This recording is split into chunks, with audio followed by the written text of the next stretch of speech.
मंच पर उपस्थित श्री हितानंद जी, मध्य प्रदेश भारतीय जनता पार्टी संगठन महामंत्री, सभागार में ये लाइट बहुत है ना, चेहरा किसी का दिख नहीं रहा है। हाँ? हाँ। सभागार में उपस्थित हमारे मध्य प्रदेश सरकार में मंत्री श्री मोहन यादव जी, उपस्थित सभी इस कॉन्क्लेव के अंदर प्रतिभागी बंधुओं बहनें, मुझे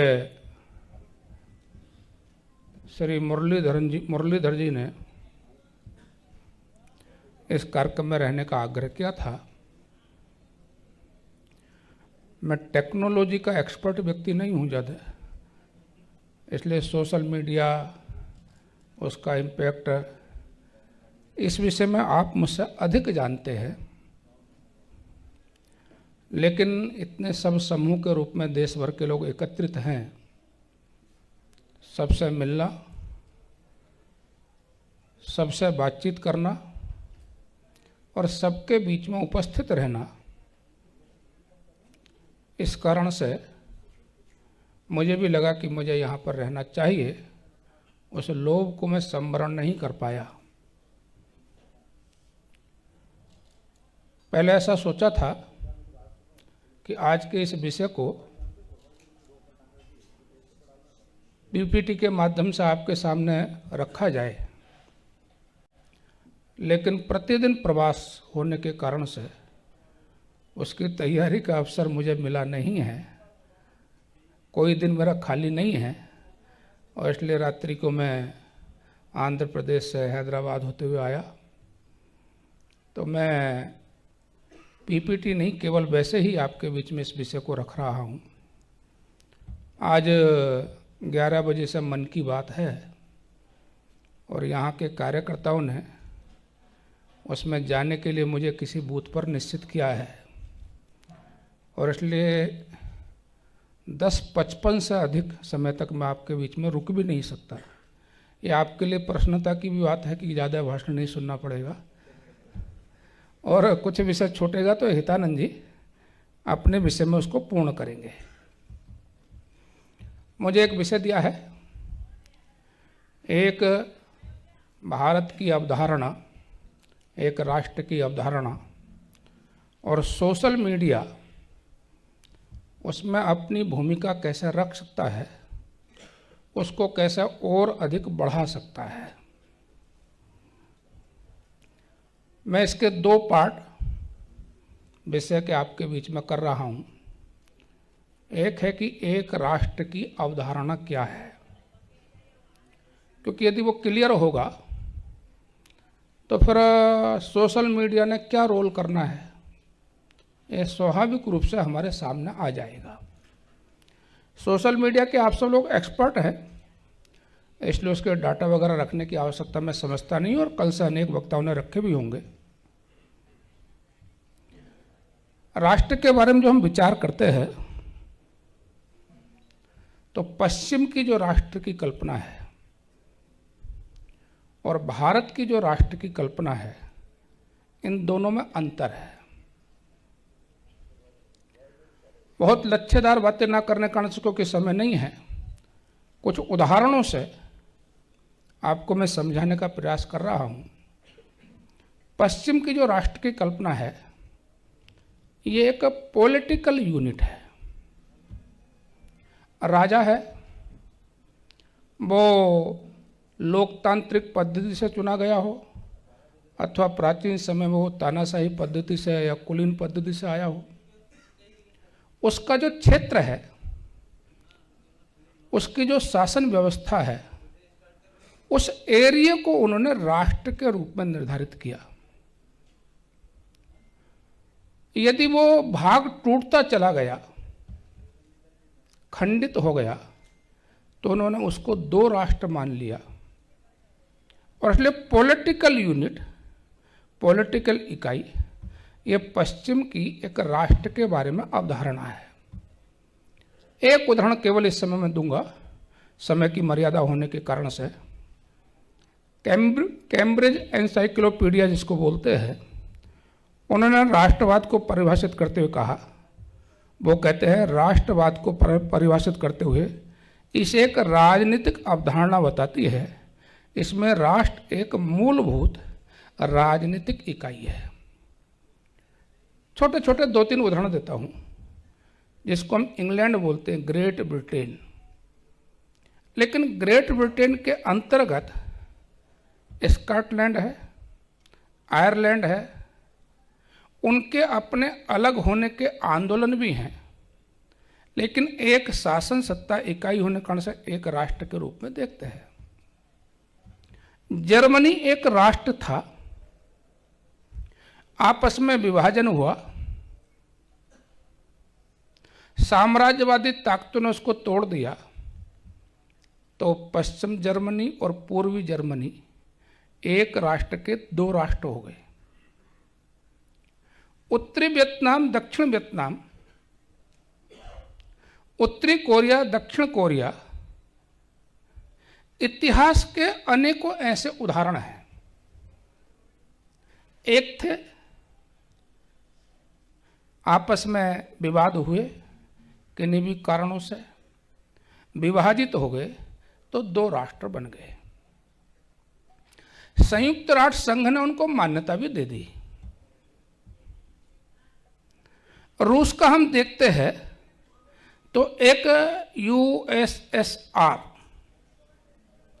लेकिन वो विभाजित हो गया। आज यूक्रेन और रूस का कितना बड़ा झगड़ा चल रहा है, टुकड़ों टुकड़ों में खंडित हो गया। पहले एक राष्ट्र था, आज वो 16-17 हो गए। ये वेस्टर्न कॉन्सेप्ट ऑफ नेशन, ये उनकी कल्पना है। भारत के अंदर क्या है? भारत के इतिहास को आप देखोगे तो यहाँ अनेक राज्य रहे हैं। प्राचीन समय का उठाकर देखेंगे तो हम यहाँ पर बैठे हैं, विक्रमादित्य का सिंहासन था, कलिंग था, चोल थे, चालुक्य थे। उत्तर के अंदर देखेंगे तो हर्षवर्धन के नेतृत्व में कन्नौज का राज्य था। ऐसे अनेक थे। अनेक राज्य इकाई होने के बाद भी, राजा सेपरेट होने के बाद भी भारत एक राष्ट्र था। इसका बॉर्डर क्या है? तो 2 संस्कृत के सुभाषितों के माध्यम से इसको उल्लेख करते हैं हम लोग। उत्तरम यत समुद्रस्य हिमाद्री चैव दक्षिणम वर्ष तद भारतम नामो भारती यत्र संतति।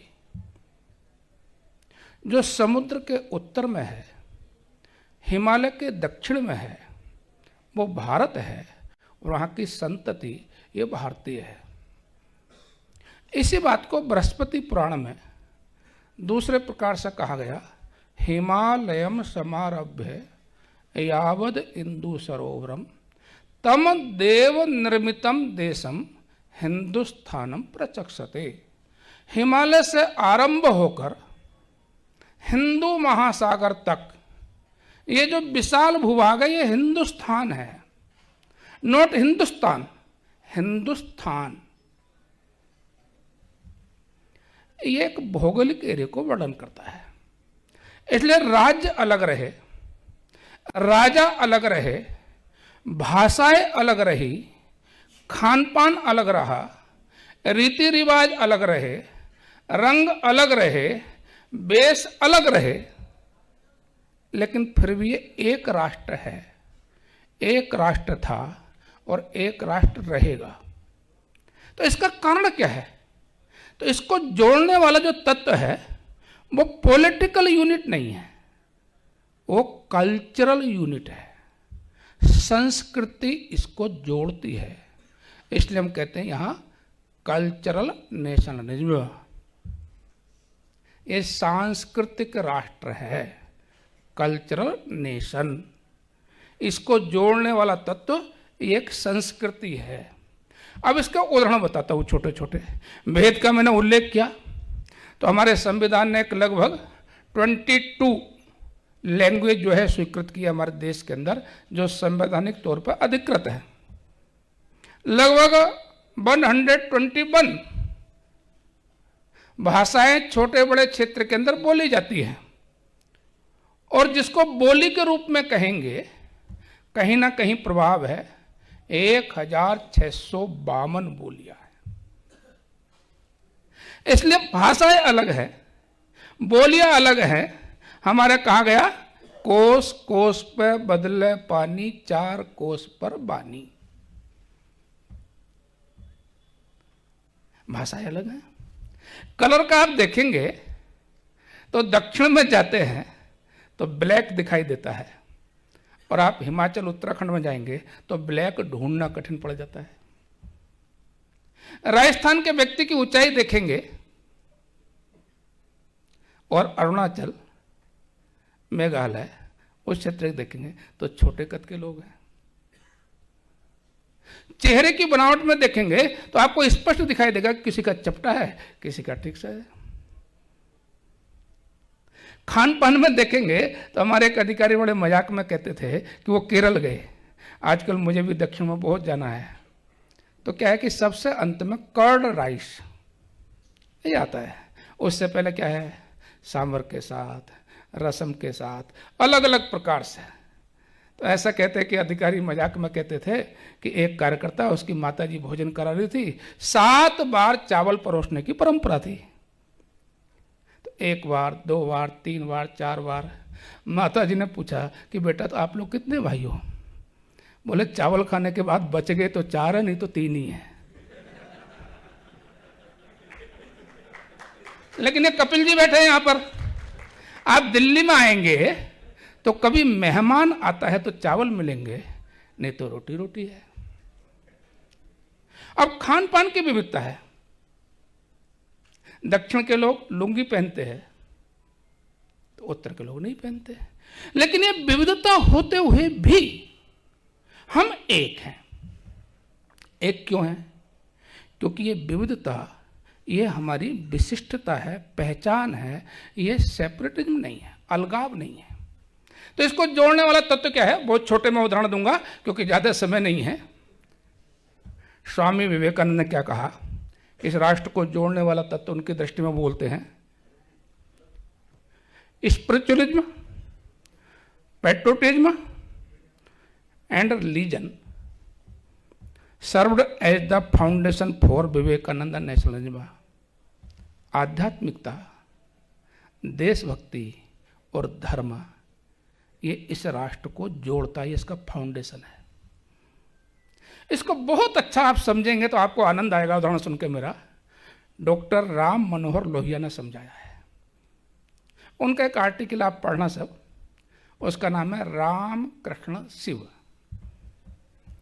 वो कहते हैं कि इस देश के अंदर किसकी पूजा है? तो हम यहाँ महाकाल में बैठे हैं, ज्योतिर्लिंग है, भगवान शिव की नगरी है, भोले बाबा की, और पूरे देश को जोड़ने वाला तत्व शिव है। वो अच्छा उदाहरण देते हैं कि शिव का निवास कहाँ पर है? हिमालय में है, यानी मानसरोवर में, कैलाश में है। लेकिन कैलाश में जब शिव बैठते हैं तो उन्होंने अपना मुंह चाइना की ओर नहीं किया। कहीं भी कर सकते थे, वो तो इच्छा है, कभी इधर करते कभी उधर करते, लेकिन दक्षिण की ओर मुंह करके बैठ गए। और उनको प्राप्त करने के लिए मां सती आराधना करती हैं। कहां करती हैं? कन्याकुमारी के अंदर करती हैं। कहां करती हैं? आप में से गए हो तो वहां श्रीपाद शिला है, उस पर मां का पद का निशान है। एक पैर पर खड़े होकर उन्होंने वहां पूजा की है। किसको प्राप्त करने के लिए? शिव को। अब समुद्र की लहरें हैं, लेकिन मां ने समुद्र की ओर नहीं देखा, हिमालय की ओर देखा।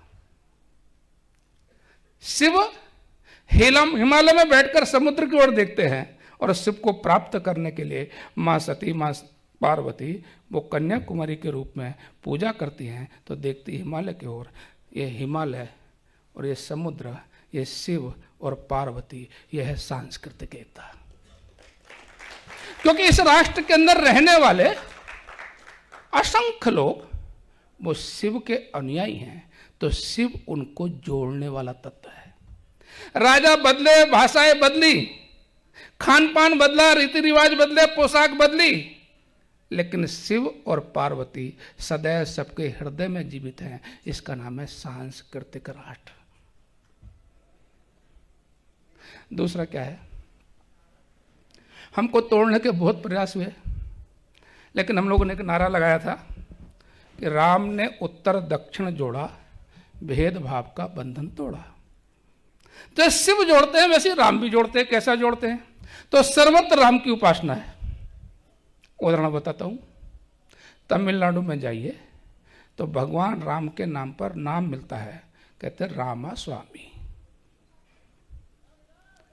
आप केरल में जाइए तो राम के नाम पर नाम मिलता है रामैया। आप कर्नाटक में जाइए, नाम मिलता है रामन्ना। आप आंध्र में आइए, नाम मिलता है रामा राव। आप महाराष्ट्र में जाइए, रामचंद्र। गुजरात में जाइए, राम भाई। राजस्थान में जाइए, राम सिंह। दिल्ली सराउंडिंग एरिया में आइए, रामलाल, राम सिंह सर्वत्र उपस्थित हैं। उत्तराखंड में जाइए, रामदत्त हैं, और बंगाल में जाइए, रामापद हैं। और इसलिए राम सर्वत्र है। तो ये राम सबको जोड़ता है। यह है हमारी सांस्कृतिक एकता। और जैसे राम ने उत्तर दक्षिण जोड़ा, वैसे ही कृष्ण ने द्वारिका से लेकर मणिपुर को जोड़ दिया। कहाँ की है रुक्मणी? तो मणिपुर के लोग कहते हैं हमारे यहाँ की है। अभी मैं अरुणाचल गया था प्रवास पर, तो वहाँ भी एक गांव है। उस गांव में भी वो रुकम के नाम पर है। वहाँ के लोग भी कहते हैं कि रुक्मणी हमारे यहाँ की है। बोलो 16,000 रानियों की मुक्ति का प्रसंग है, वो आसाम का है। और इसलिए पश्चिम से पूर्व, उत्तर से दक्षिण, इसको जोड़ने वाला तत्व कौन है? तो हमारे आराध्य देव, सांस्कृतिक महापुरुष, ये इसको जोड़ते हैं। इसलिए भाषाएं बदलती हैं, राजा बदलते हैं, खान पान बदलता है, लेकिन ये जो के त्यों रहते हैं, क्योंकि हमारा आधार पॉलिटिकल यूनिट ना होकर सांस्कृतिक राष्ट्र की कल्पना है। यह है हमारी अवधारणा। ये राष्ट्र क्यों एक है? इसलिए शंकराचार्य केरल से चलकर और केदारनाथ पहुंच गए। क्यों? इसलिए कावड़, मेले, यात्राएं क्यों? राजा कोई हुआ, लेकिन ये जो के तो विद्यमान रहे। ये जो वैशिष्ट है, ये पश्चिम और हमारे राष्ट्र की कल्पना का अंतर है। कभी कभी आपके मन के अंदर प्रश्न आएगा कि ये होने के बाद भी कभी कभी हम अखंड बोलते हैं, अखंड भारत। ये मैं नहीं बोल रहा, इसका उदाहरण बताता हूँ आपको मैं, आप समझिए इस बात को। वो क्या है? मैंने शिव का उल्लेख किया। हमने सुना है कि पार्वती यानी माँ सती, शिव का अपमान हुआ, इसलिए कनखल में दक्ष मंदिर के अंदर, दक्ष प्रजापति के यहाँ वो यज्ञ में कूद गई। घटना सबको मालूम है। यज्ञ में कूदी तो भगवान शिव ने तांडव नृत्य किया और उनके अध जले शरीर को लेकर वो पूरे देश के अंदर भ्रमण किया, और जहाँ जहाँ उनका अंग गिरा उसको हम शक्ति पीठ बोलते हैं। अभी अंग कहाँ गिरा? भगवान शिव अमेरिका गए ही नहीं, चाइना गए ही नहीं, वो तो सर्वत्र थे ना, अंतर्यामी है, सब जगह जा सकते थे। लेकिन उन्होंने भी इस राष्ट्र की सीमाओं को निर्धारित किया। उदाहरण बताता हूँ। ये जो शक्तिपीठ है पाकिस्तान में एक है, हिंगलाज का नाम सुना होगा सब लोगों ने। जब हम छोटे थे गांव में ना, तो होली गाते थे ना, तो उसमें हिंगलाज की भी थी। हिंगलाज से चली रे भवानी, ऐसा बोलते थे। आजकल ये सब बातें बंद हो गई क्योंकि पुराना समय हो गया। तो पाकिस्तान में एक है, नेपाल में 2 है, तिब्बत में 1 है, श्रीलंका में भी 1 है, और बांग्लादेश में ढाकेश्वरी सहित 4 है। आखिर इन्हीं स्थानों पर क्यों है? बाकी भारत में है, वामन शक्तिपीठ की जो बातें हैं, बाकी सब भारत में है।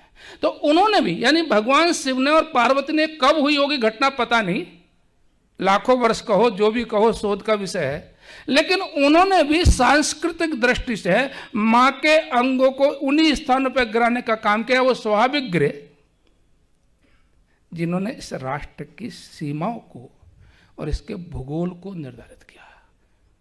यह है इसका सांस्कृतिक राष्ट्रवाद। आपको क्लियर होता क्या ये बात? अब यह भाव जगाने का काम पहले कौन करता था? तो पहले यह काम, इसी बात को जगाने के लिए संतों के प्रवास होते थे, कथाएं सत्संग होते थे, रामलीलाएं, मंचन, नाटक, नौटंकी होते थे, मेले, लोक कथाएं, गीत, इसमें सब बातें प्रकट होती थी। समय बदला, परिस्थितियां बदली, टेक्नोलॉजी का युग आया। अब ये बात किन्होंने करना? तो आज के समय यही बात सोशल मीडिया यानी टेक्नोलॉजी ने करना है। धीरे धीरे, क्योंकि समय बदल रहा है, समय लोगों का कम हो रहा है, उतना नहीं है, और टेक्नोलॉजी बदलने के कारण से प्रकार बदल रहा है, इसलिए इसी भाव को विकसित करने का काम किया है या करना है। वो किसको है? तो सोशल मीडिया को है। उसमें कितने फॉलोअर्स हैं ये मुझे बताने की आवश्यकता नहीं, क्योंकि कल तक के बता सकते हो, आज कितने बढ़ गए होंगे पता नहीं है। वो स्पीड है उसकी। दूसरा क्या है? उसकी रीच बहुत व्यापक है। टीवी, प्रिंट न्यूज़पेपर, उनकी मर्यादा है। लेकिन अभी हम यहाँ बोल रहे हैं, बोलते बोलते आप में से कुछ लोगों ने फोटो लिया होगा और हो सकता है बहुत लोगों पहुंच भी गया हो। तो टीवी न्यूज 3-4 घंटे बाद आता है, लाइव भी आता है तो कुछ समय लगता है, प्रिंट में 24 घंटे के बाद छपता है, लेकिन इसमें मिनटों में काम चलता है। दूसरे निर्भर नहीं है। मान लो मैं एक संगठन का नेतृत्व करता हूं, आपको लगता है कि कोई विषय उठना चाहिए, लेकिन मैं नहीं उठा रहा हूं, तो इसके कारण से आपको लगता है क्यों नहीं उठा रहे, उठाना चाहिए। लेकिन सोशल मीडिया में यह निर्भरता भी नहीं है। किसी लीडर, किसी नेता, ऑर्गेनाइजेशन के प्रेसिडेंट, जनरल सेक्रेटरी के द्वारा ही उठे, ऐसा कोई कंपलसरी नहीं है। एक सिंपल व्यक्ति भी किसी इशू को उठा सकता है और वो इशू बड़ा हो सकता है, इसलिए उसका ये महत्व है। आंकड़े में बोल सकते हैं, दुनिया में 2023 में लोग कह रहे हैं कि 4.89 बिलियन लोग सोशल मीडिया पे आ जाएंगे। मोदी जी ने तो कमाल किया है, 8 करोड़ से ज़्यादा लोग उनके फॉलोअर्स हैं, और इसलिए इस इम्पैक्ट को हम अनुभव कर सकते हैं और दुनिया की कुछ बातों को ऐसा समझ सकते हैं। यहाँ शहजाद पूनावाला जी आए हैं, वो भी इस विषय के बारे में जानकार हैं। तो हमने देखा 2011 के अंदर अरब देशों के अंदर क्रांति, सोशल मीडिया उसका माध्यम बन गया। हमने देखा अन्ना हजारे दिल्ली के अंदर आए, ये कपिल जी बहुत दौड़ लगाते थे उस समय पर, लेकिन मैं भी उस समय पर, क्योंकि पश्चिम उत्तर प्रदेश का काम देखता था संघ का, तो मुझे भी ध्यान में है सराउंडिंग हमारे कितने ही लोग जो है अन्ना की इस क्रांति को सफल करने के लिए ईमानदारी के भाव से वो सोशल मीडिया पर कितने एक्टिव थे। वो सोशल मीडिया का परिणाम है। अभी हमने ईरान में देखा, सत्ता तो कुचल रही थी, लेकिन हिजाब का इशू कितना बड़ा बन गया। अभी हमने अफगानिस्तान में देखा कि वहां के महिलाओं के पिटते हैं वीडियो, अफगानिस्तान इसको रोक नहीं पाया। और नेगेटिव दृष्टि से देखेंगे तो दिल्ली के अंदर होने वाला किसान आंदोलन, ये ऐसे विषय हैं जिनको सोशल मीडिया ने बहुत व्यापक बना दिया। ऐसे बहुत उदाहरण और भी दिए जाते हैं। कर्नाटक में भी आंदोलन हुआ, अन्य सारे विषय हुए, इसलिए उसका समाज में इम्पैक्ट है। अब शस्त्र के बारे में 2 बातें हैं। एक संस्कृत का सुभाषित बोलता हूं। सुभाषित ऐसा है, विद्या विवादाय धनम मदाय शक्ति परेशान च पर पीड़नाय खलस्य साधो विपरीत एतद ज्ञानाय दानाय च रक्षणाय। 2 प्रकार के व्यक्तियों की तुलना की है। कुसंस्कारी व्यक्ति है और सुसंस्कारी व्यक्ति है।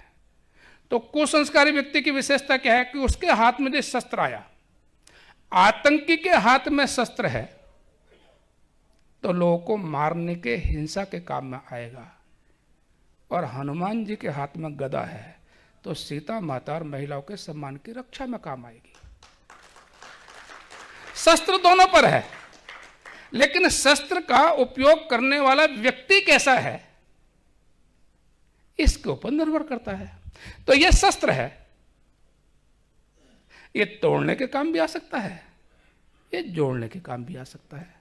इसलिए सुभाषितकार ने कहा कि जो कुसंस्कारी व्यक्ति है उसकी विद्या विवाद के लिए, उसका धन अहंकार के लिए, और उसकी शक्ति दूसरों को सताने के लिए। सुसंस्कारी व्यक्ति है तो विद्या ज्ञान के लिए, धन दान के लिए, और शक्ति दूसरों की सुरक्षा के लिए। आज गोधरा के डाटा को तोड़ मरोड़ कर देश में विवाद पैदा करने के लिए भी बीबीसी कर रहा है। हम देख रहे हैं ना, कोई घटना होती है, उस घटना को ट्विस्ट करके स्वाभाविक रूप से यदि आपस में कोई झगड़ा हो गया, लेकिन उसमें कौन किस जाति का और कौन किस जाति का है, तो ये कास्ट क्लैश ये भी पैदा करने का काम होता है। और यदि हमारे जैसे संस्कारी, एक दृष्टि वाले राष्ट्रभक्त लोगों के हाथ में शस्त्र है तो वो किस काम आता है, तो जोड़ने के काम आता है। उदाहरण देना तो आपको ध्यान में आएगा, प्रधानमंत्री ने एक प्रयोग किया, सेल्फी विद डॉटर।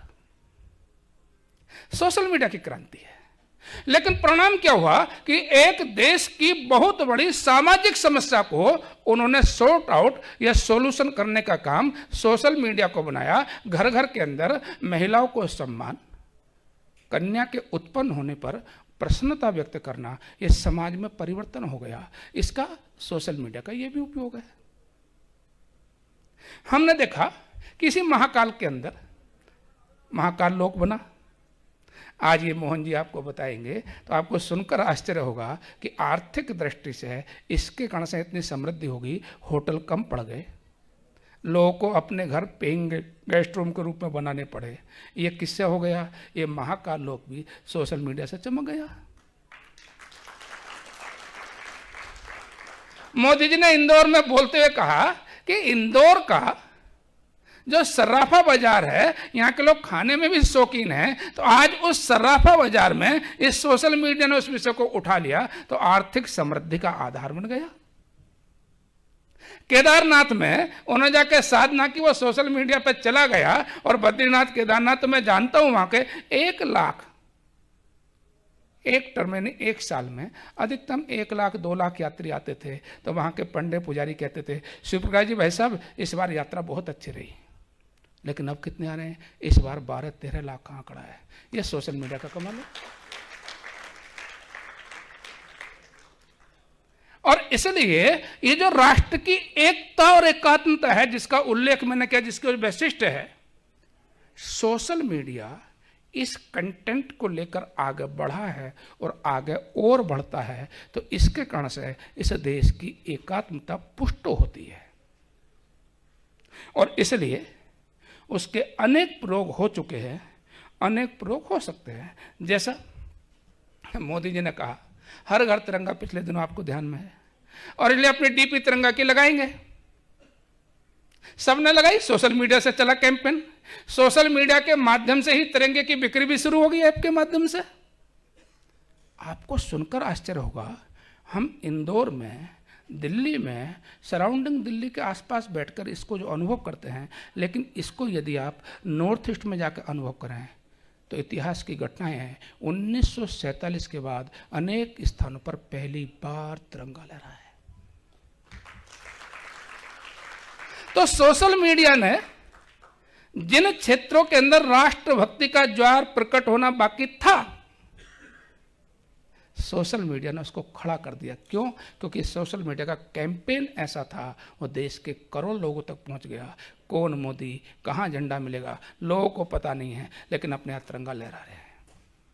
अभी हमने 26 जनवरी का देखा, एक छोटा सा वीडियो योगी आदित्यनाथ जी ने उसको डाला है। कोई गांव का एक महिला गंदे कपड़े, कम कपड़े पहने छोटे छोटे बच्चे खड़े हैं और एक गरीब महिला तिरंगा लहरा रही है। सोशल मीडिया जब उसको दिखाता है तो इस राष्ट्र का राष्ट्र भाव और राष्ट्रभक्ति कैसा पुष्ट हो रही है। अब ये केवल कर्तव्य पथ तक सीमित नहीं बचा, ये देश के गांव गांव और घर घर का विषय हो गया। ये सोशल मीडिया का कमाल है। कोविड के दिनों में हमने देखा कि गरीबों का सहारा बन गया। लोगों ने एक ट्वीट किया या लोगों ने एक पोस्ट डाली, हमारे यहाँ दवाई नहीं है, भोजन नहीं है, तो अपने जैसे असंख्य कार्यकर्ता तुरंत रोटी का पैकेट लेकर पहुंच गए। ये सोशल मीडिया का कमाल है। और इसलिए इस शस्त्र को उपयोग करते समय समाज के ताने बाने को जोड़ते हुए, जैसा आज हम इस सोशल मीडिया के माध्यम से आप लोगों को मालूम हुआ होगा कि कोई मातंगिनी हाजरा भी है, क्योंकि लोग पोस्ट डालते हैं आज उनकी पुण्यतिथि है, आज उनकी जयंती है। तो अनेक महापुरुष ऐसे हैं जिन्होंने देश की स्वतंत्रता के लिए काम किया, लेकिन हमारे सिलेबस में नहीं थे, हम जानते नहीं थे, लेकिन सोशल मीडिया ने बता दिया। तो कौन है मातंगिनी हाजरा? कि अंग्रेजों के सामने लड़ती हुई एक बंगाल के मिदनापुर जिले की एक महिला ने अपने जीवन को न्योछावर किया है, वो मातंगिनी हाजरा है। ये बताने वाला कौन है? Social media. क्योंकि इतिहास तो ऐसे लोगों के हाथ में चला गया था जो सत्य को बताना नहीं चाहते थे। यदि उन्हीं पुस्तकों को पढ़ते रहते तो शायद ये घटनाएं हमको मालूम नहीं होती। और इसलिए सोशल मीडिया ने भाषाओं की सीमाओं को तोड़कर, प्रदेशों की सीमाओं को तोड़कर अच्छी बातों को देश भर के अंदर सर्वत्र फैलाना, और देश ने दुनिया भर के अंदर फैलाने का काम अच्छे से किया है। यह है सोशल मीडिया का रोल। आज भी देश के अंदर बहुत बड़ी ताकत है जो इस काम को तोड़ने के लिए लगती है। ले हम सारे लोगों ने मिलकर एक अच्छे कंटेंट के साथ योजनाबद्ध तरीके से इस गति को और अधिक बढ़ाना है। और इसलिए इस टेक्नोलॉजी का उपयोग राष्ट्र के इस भाव को, इस एकात्मता को, इस सांस्कृतिक एकता को, इस विशिष्ट पहचान को बढ़ाने के लिए हम करते हैं।